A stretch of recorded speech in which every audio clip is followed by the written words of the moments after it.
வேங்கை வயல் விஷயத்தில் கிழிந்தது திமுகவின் முகத்திரை. நாடகமாடிய திருமாவளவன் கதை முடிந்தது.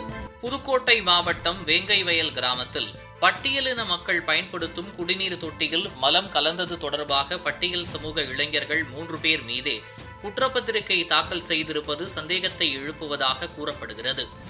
முதலில் காவல்துறை விசாரித்து வந்த நிலையில் சிபிசிஐடி வசம் வழக்கு ஒப்படைக்கப்பட்டது. இந்த சம்பவம் நடைபெற்று 2 ஆண்டுகளுக்கு மேல் ஆகியும் முதல் தகவல் அறிக்கை மட்டுமே சிபிசிஐடி போலீசாரால் தாக்கல் செய்யப்பட்டது. குற்றப்பத்திரிகை தாக்கல் செய்யாமல் இருந்த நிலையில் நேற்று தமிழக அரசு இதில் 3 பேருக்கு தொடர்பு இருப்பதாக தெரிவித்துள்ளது. முரளிராஜா, சுதர்சன், முத்துகிருஷ்ணன் ஆகியோர் 3 பேர் மீது புதுக்கோட்டை சிறப்பு நீதிமன்றத்தில் குற்றப்பத்திரிகை தாக்கல் செய்யப்பட்டுள்ளது. முட்டுக்காடு ஊராட்சி தலைவர் பத்மா என்பவரின் கணவரை பழிவாங்கும் நோக்கில் குடிநீரில் மனித கழிவு கலக்கப்பட்டதாக குற்றப்பத்திரிகையில் தமிழக அரசு தெரிவித்துள்ளது. இந்த தகவல் 2 ஆண்டுகளுக்கு மேலாக விசாரணை நடைபெற்ற நிலையில் புதிய திருப்பத்தை கொடுத்துள்ளது. இதில் முரளிராஜா வேங்கை வயல் கிராமத்தை சேர்ந்தவர், ஆயுதப்படை காவலராக பணியாற்றி வந்துள்ளார். இது தொடர்பாக ஏற்கனவே சிபிசிஐடி போலீசார் விசாரணை மேற்கொண்டுள்ளனர். 3 பேரிடமும் ஆரம்பத்தில் இருந்தே சந்தேகத்தின் அடிப்படையில் விசாரணை மேற்கொண்டு வந்தனர்.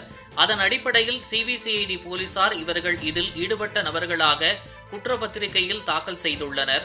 இந்த நிலையில் வேங்கை வயல் சம்பவம் தொடர்பான வீடியோ, ஆடியோ உள்ளிட்ட ஆதாரங்களை சிபிசிஐடி போலீசார் வெளியிட்டுள்ளனர்.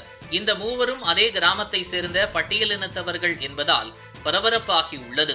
இதனைத் தொடர்ந்தே விசிக தலைவர் திருமாவளவன் இந்த விவகாரத்தில் சிபிஐ விசாரணை வேண்டும் என வலியுறுத்தியுள்ளார். இது தொடர்பாக திருமாவளவன் கொந்தளித்து பேசி வரும் நிலையில் அவர் வெளியிட்டுள்ள அறிக்கையில் அவசரமாக குற்றவாளிகளை கண்டறிய வேண்டும் என்ற முனைப்பில் பட்டியலின இளைஞர்களை குற்றம் சுமத்துவது, உண்மையான குற்றவாளிகளை காப்பாற்றும் நோக்கோடு இந்த நடவடிக்கை எடுக்கப்பட்டிருப்பதாக தோன்றுகிறது. தமிழ்நாடு அரசே முன்வந்து இந்த வழக்கை சிபிஐ விசாரணைக்கு ஒப்படைக்க வேண்டும் என்று கேட்டுக் கொண்டுள்ளார். ஒரு பக்கம் 2 ஆண்டுகளாக அந்த மக்களின் பிரச்சினைக்கு குரல் கொடுக்காமல் இருந்த அவர் இப்போது மட்டும் அரசியல் லாபத்திற்காக பிரச்சாரம் செய்கிறாரா என்ற சந்தேகத்தையும், ஆளும் அரசு மீது கரும்புள்ளி விழக்கூடாது என்பதற்காக இப்படி மாற்றி பேச தொடங்கியுள்ளாரா என்ற கேள்வியும் எழுந்துள்ளதாக கூறப்படுகிறது. ஆரம்பத்திலிருந்து குரல் கொடுத்திருந்தால் நிச்சயம் அந்த மக்களுக்கு தீர்வு கிடைத்திருக்கும்.